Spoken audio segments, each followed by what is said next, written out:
Hello दोस्तों, स्वागत है आपका मेरे चैनल टेक्निकल अभी में। दोस्तों, आज के इस वीडियो में मैं बात करूंगा कि जो आज के डेट में आपकी आरआरबी का एक नोटिस आया है आपके एग्ज़ाम से संबंधित। चाहे आप एएलपी का फार्म भरे हों, आरपीएफएसआर के फार्म भरे हों, टेक्नीशियन का फार्म भरे हों या जेई का फार्म अप्लाई किया हो, इन चारों के लिए आपका एग्ज़ाम डेट के लिए एक नोटिस आया हुआ है। दोस्तों, आप सब लोगों तक वो नोटिस पहुंच भी गया होगा। मैंने भी अपना एक वीडियो डाला है।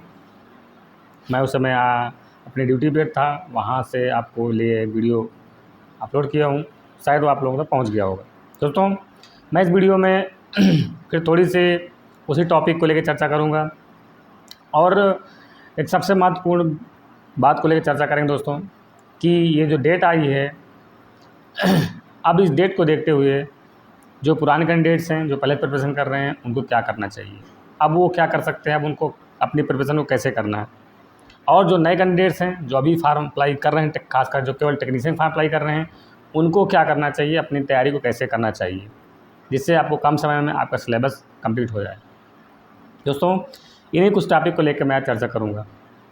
अगर आप फर्स्ट टाइम मेरे चैनल पर विजिट कर रहे हैं तो मेरे चैनल को सब्सक्राइब जरूर कर लीजिए।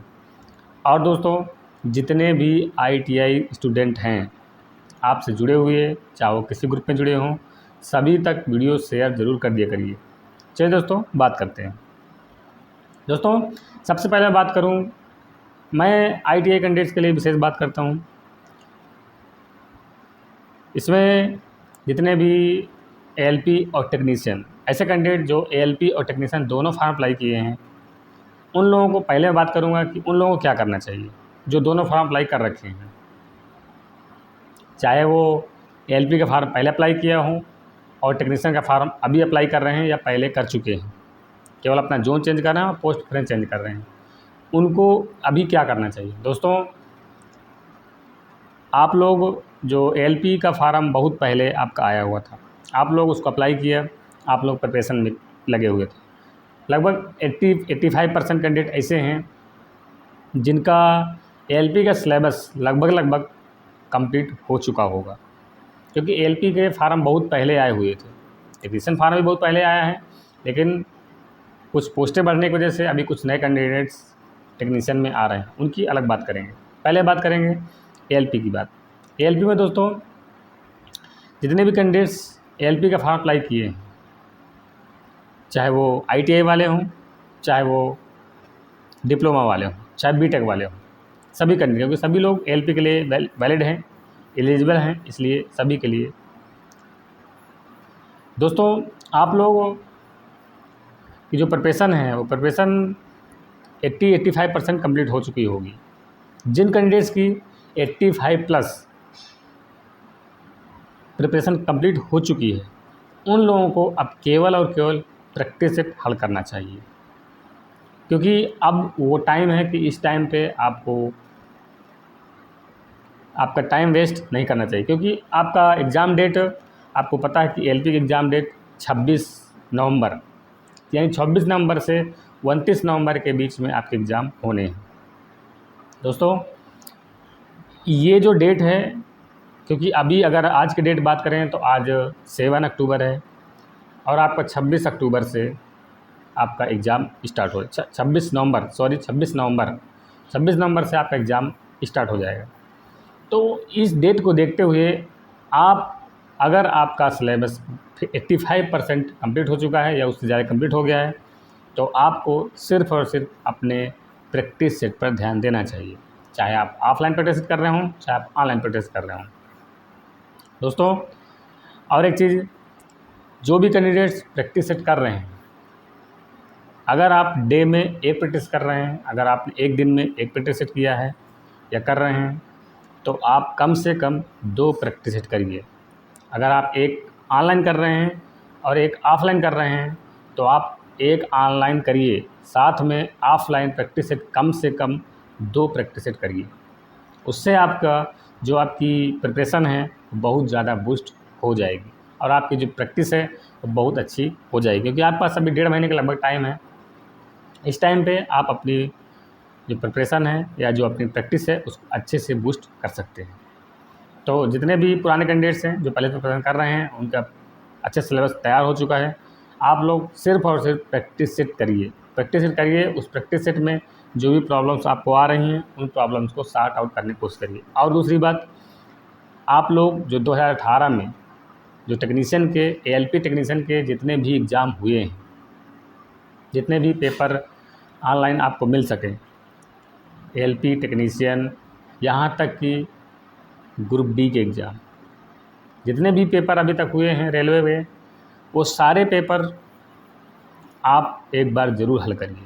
ख़ास करके एएलपी टेक्नीशियन के पेपर ज़रूर से ज़रूर हल करिए, क्योंकि जो भी प्रैक्टिस हुआ है, जो भी पेपर पहले हुआ है, चाहे वो CBT 1 हुआ हो चाहे CBT 2 हुआ हो, जो भी पेपर आपको मिल जाता है आप उस पेपर को सॉल्व ज़रूर करिए। उसको सॉल्व करने से आपको सबसे मेन चीज़ आपको हेल्प मिलेगी कि जो पेपर का लेवल है, जो पेपर पूछता है वो किस तरीके से पूछता है, लेवल कितना हाई रहता है, कितना लो रहता है। आपको जो आपने प्रिपरेशन की है या जो आपने प्रैक्टिस किया है, वो प्रैक्टिस और आपका प्रिपरेशन उस लेवल में है या नहीं, या जो लेवल का पेपर सेट किया जाता है, जो लेवल सेट होके आता है, उस हिसाब से आपकी प्रिपरेशन कैसी है, इसको जांचने में आपको बहुत हेल्प मिलेगा। इसलिए आप रेलवे के पुराने यानी ओल्ड जो ऑनलाइन पेपर हुए थे उनको हल करने की कोशिश ज़रूर करिए। और उनको जितने भी पेपर हुए हैं, चाहे वो 1 मंथ हुए हों चाहे 2 मंथ हुए हों, सारे पेपर्स को अगर आप कहीं से भी ले सकते हैं, कहीं से भी डाउनलोड कर सकते हैं, तो आप उनको सॉल्व ज़रूर करिए। मैं देखता हूँ बहुत सारे कैंडिडेट प्रैक्टिस करते हैं, सिलेबस तैयार करते हैं, लेकिन जो रेलवे पेपर पिछले 2-3 साल में करवा चुकी उनको कभी खोल कर नहीं देखते। उनको विषय देखिए और ये देखिए कि उन पेपरों में या सभी शिफ्ट में कॉमन जो आपका पैटर्न है, यानी कॉमन जो आपका सिलेबस है वो कौन सा है, यानी ज़्यादातर क्वेश्चंस रेलवे कहाँ से पूछता है। आप इस चीज़ को इसमें खोज सकते हैं और उसको देख सकते हैं। आपके लिए यही बेहतर हो सकता है और आपको यही करना चाहिए, क्योंकि आपके पास सिर्फ यही करने का टाइम है। आप पुराने पेपर हल करिए, नया प्रैक्टिस करिए, कोशिश करिए कि आप डेली के 2 प्रैक्टिस से ज़रूर हल करिए और उनको सॉल्व करिए। उनका जो आपसे गलत हो रहा है उसको आप देखिए, आपके लिए ज़्यादा बेहतर हो सकता है। दोस्तों, दूसरी बात मैं करूं कि जो कैंडिडेट्स टेक्नीशियन केवल और केवल टेक्नीशियन के फॉर्म अप्लाई किए हैं, जो एलपी टेक्नीशियन का अप्लाई किए हैं, वो लोग जो मैं अभी बताया इस चीज़ को फॉलो कर सकते हैं। और दूसरे कैंडिडेट, ऐसे कैंडिडेट जो केवल ITI हैं और वो केवल टेक्नीशियन का फॉर्म अप्लाई किए हैं, उनको क्या करना चाहिए। दोस्तों, जो टेक्नीशियन का फॉर्म केवल टेक्नीशियन का फॉर्म अप्लाई किए हैं, एलपी फार्म किसी कारण से नहीं भरा है, चाहे पहले भरा हो या अभी नए कैंडिडेट्स जो आए हैं, वो लोग फार्म जो अप्लाई कर रहे हैं बिल्कुल एकदम न्यू, जिनका रिजल्ट अभी अगस्त सितंबर में आया है, वो अभी फार्म अप्लाई कर रहे हैं, उनके लिए 1 मंथ का टाइम उनके लिए ऐसा है, 1 मंथ में उनको सारा सिलेबस कंप्लीट करना है। यानी 10 दिन में आपको मैथ कंप्लीट करनी है, 10 दिन में आपको साइंस कंप्लीट करनी है और 10 दिन में आपको रीजनिंग कंप्लीट करनी है। आप एक ऐसा टाइम टेबल सेट करिए, चाहे आपको 6 से 8 घंटे पढ़ना पड़े, आपको ज़्यादा पढ़ना पड़ेगा। जो पुराने कैंडिडेट्स हैं उनकी अपेक्षा आपको बहुत ज़्यादा पढ़ना पड़ेगा, क्योंकि आपके लिए टाइम बिल्कुल नहीं है। हाँ, ये बात ज़रूर है कि टेक्नीशियन का जो एग्ज़ाम है वो दिसंबर में है। टेक्नीशियन का एग्ज़ाम आपका 16 दिसंबर से 26 दिसंबर, यानी 10 दिन के बीच में 10 दिन एग्ज़ाम आपका होगा। आपके पास टाइम कितना है? 2 महीने का, लगभग 2 महीने का मान टाइम चलिए। तो आपके पास 1 महीने का टाइम ऐसा है कि आप सिर्फ अपना सिलेबस आपको कवर करने हैं। सिलेबस चाहे वो मैथ का हो, चाहे साइंस का हो, चाहे रीजनिंग का हो, सारा सिलेबस आपको 1 मंथ में कंप्लीट करना पड़ेगा। दूसरी बात दोस्तों, बाकी जो शेष 1 मंथ का टाइम है, उस 1 मंथ में आपको अपनी प्रैक्टिस करना पड़ेगा। आपको जो पुराने कैंडिडेट्स हैं, जो एलपी टेक्नीशियन दोनों अप्लाई किए हैं, उनके बराबर आना पड़ेगा। आपको 2 महीने में पिछले जो 6 महीने बंदा तैयारी कर रहा है, जो कहीं तैयारी कर रहा है, उसके बराबर आपको 2 महीने में आना पड़ेगा। आप कुछ भी करिए, 6 घंटे पढ़िए, 8 घंटे पढ़िए, 9 घंटे पढ़िए, आप जितना अधिक पढ़ सकते हैं, जितना अधिक आपका शरीर काम करे, जितना अधिक आपका माइंड काम करे, आपको उतना अधिक पढ़ना पड़ेगा। क्योंकि दोस्तों, जैसा अभी चल रहा था कि टेक्नीशियन का अभी फार्म अप्लाई हो रहा है, तो आशा ये थी कि शायद आपका एग्ज़ाम जनवरी लास्ट फरवरी में हो सकता है टेक्नीशियन का, लेकिन रेलवे ने जो कैलेंडर निकाला है वो कैलेंडर तो बहुत एकदम चौंका दिया कि आपका दिसंबर में यानी 16 दिसंबर से आपका एग्ज़ाम टेक्नीशियन का हो सकता है। तो जो लोग केवल टेक्नीशियन का फॉर्म अप्लाई किए हैं, जो केवल टेक्नीशियन के लिए एग्ज़ाम दे रहे हैं, वो लोग विशेष ध्यान रखिए। आप लोग 1 महीने में मैक्सिमम टाइम 1.5 महीने ले लीजिए। 1.5 महीने से ऊपर आपको टाइम नहीं लेना है, इससे ऊपर आप टाइम ले भी नहीं सकते। इससे ऊपर टाइम लेंगे तो आप बहुत पीछे छूट जाएंगे। इसलिए आप 30 डेज़ या 40 डेज़ में आपको अपना सारा सिलेबस कंप्लीट करना है। कोशिश ये करिए कि मैथ रीजनिंग का जो सिलेबस है उसको 10-10 दिन में कंप्लीट करिए। बाकी 20 दिन में आप जो साइंस या जनरल अवेयरनेस है उसको कंप्लीट करिए। जो आपका साइंस है उसको आप 20 दिन टाइम दे दीजिए, क्योंकि साइंस का सिलेबस बहुत बड़ा है। उसके लिए आप 20 दिन टाइम रखिए तो आपके लिए ज़्यादा बेहतर होगा। लेकिन मैथ और रीजनिंग आपको 10 दिन में कंप्लीट करना पड़ेगा। बाकी जो भी टाइम आपके पास बचता है 20 दिन या 25 दिन का, उस टाइम पे आपको सिर्फ़ और सिर्फ प्रैक्टिस से हल करना है। और एक बार मैं फिर बता दूँ, चाहे एलपी टेक्नीशियन वाले कैंडिडेट्स हों, चाहे केवल टेक्नीशियन वाले कैंडिडेट्स हों, चाहे आरपीएफ वाले हों, चाहे जो भी कैंडिडेट्स हैं जो रेलवे का एग्ज़ाम दे रहे हैं, आप लोग इस समय प्रैक्टिस सेट हल करना बिल्कुल स्टार्ट कर दीजिए। प्रैक्टिस सेट ज़रूर करिए। प्रैक्टिस सेट में जितना ज़्यादा प्रैक्टिस करेंगे, कोशिश करिए कि आप डेली के 1 से 2 प्रैक्टिस सेट कम से कम हल करिए ही करिए। उसमें जो भी त्रुटियाँ होती हैं उनको देखिए, उनको सुधारिए, आपके लिए बहुत बेहतर चांस हो जाएगा। तो जितने भी आईटीआई वाले कैंडिडेट्स हैं, जितने भी केवल आईटीआई करके केवल टेक्नीशियन दे रहे हैं, खासकर जो अभी नए कैंडिडेट्स आए हैं, वो लोग ज़रूर ध्यान रखिए। अपना सिलेबस आपको 40 डेज में कंप्लीट करना है। आपको अगर आप कर सकते हैं तो आप सिलेबस के साथ साथ पर डे 1 से 2 प्रैक्टिस सेट ज़रूर हल करिए। नहीं 2 कर सकते तो कम से कम 1 प्रैक्टिस सेट तो आप कम से कम हल करिए ही करिए। इससे होगा क्या, आपका सिलेबस भी कंप्लीट होता जाएगा और आपकी प्रैक्टिस भी थोड़ी बहुत होती जाएगी। इससे आपको काफ़ी हेल्प मिल सकता है। दोस्तों, आप लोग परेशान मत होइए।